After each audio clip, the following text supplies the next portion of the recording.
গাজীপুর বাসন থানাধীন চন্দনা চৌরাস্তা এলাকার দৈনিক প্রতিদিনের কাগজ পত্রিকার চিফ রিপোর্টার আসাদুজ্জামান তুহিন ৩৯ প্রতিদিনের ন্যায় তথ্য সংগ্রহ করতে যান।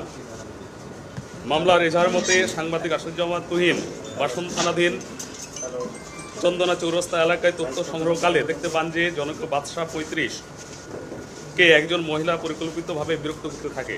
এক পর্যায়ে বাদশাহ বিরক্ত হয়ে উক্ত মহিলার প্রতি ক্ষিপ্ত হলে পূর্ব হতে উৎপেতে থাকা স্বাধীন সহ অজ্ঞাতনামা খুনিরা জনক বাদশাহকে এলোপাথাড়ি কুপাতে থাকে। উক্ত ঘটনার ভিডিও চিত্র সাংবাদিক আসাদুজ্জামান তুহিন মোবাইল ফোনে ধারণ করার সময় আসামি স্বাধীন ২৮ ও অপর অজ্ঞাতনামা আসামিরা একই তারিখ অনুমান ১৮৫৫ ঘটিকার সময় জিএমপি গাজীপুর বাসন থানাধীন চৌরাস্তায় শাকিনস্থ মসজিদ মার্কেটের উত্তর পাশে জনক রুহুল আমিন এর চায়ের দোকানের সামনে ভিকটিম সাংবাদিক আসাদুজ্জামান তুহিনকে ধারালো দেশীয় অস্ত্রশস্ত্র দ্বারা শরীরের বিভিন্ন স্থানে এলোপাথাড়ি কোপ দিয়ে মৃত্যু নিশ্চিত করে। পরবর্তীতে এই হত্যাকাণ্ডের সাথে জড়িত আসামিদের গ্রেপ্তারের জন্য RAB 1 specialise company Porabari camp গাজীপুরের আভিযানিক দল বিষয়টি আমলে নিয়ে ছায়া তদন্ত শুরু করে এবং আসামিদেরকে গ্রেপ্তারের জন্য গোয়েন্দা নজরদারি বৃদ্ধি করে।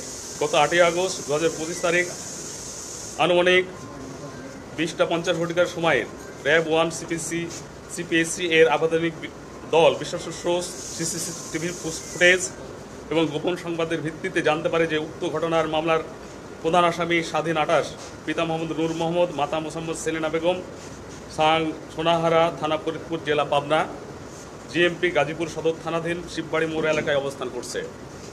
উক্ত সংবাদের ভিত্তিতে র্যাব 1 সিপিএসসি গাজীপুরের আভিযানিক দল সঙ্ঘীয় অফিসার ও ফোর্সের সহায়তায় জিএমপি গাজীপুর সদর থানাধীন শিববাড়ি মোড় এলাকার অভিযান চালিয়ে আসামি স্বাধীনকে গত ৮ আগস্ট ২৫ তারিখ ২০২৫ রাত্রে গ্রেপ্তার করতে সক্ষম হয়। স্বাধীনকে জিজ্ঞাসাবাদে উক্ত হত্যাকাণ্ডের ঘটনার সাথে জড়িত থাকার কথা সে স্বীকার করেছে। ধন্যবাদ সবাইকে।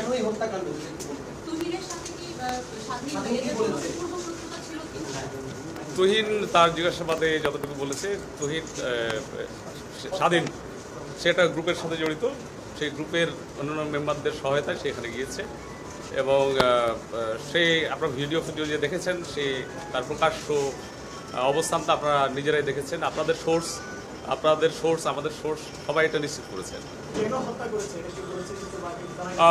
কেন হত্যা করছে এজাহারে যতটুকু আমরা পেয়েছি, এখন আসামিরা নিজেদেরকে পার পাওয়ার জন্য অনেক কথাই বলবে, এটা তদন্ত সাপেক্ষ বিষয় এবং তদন্তের সাথে আমরা মনে হয় একটু সময় নিয়ে আপনাদেরকে জানালে ভালো হয় এবং কোনো ব্যক্তিগত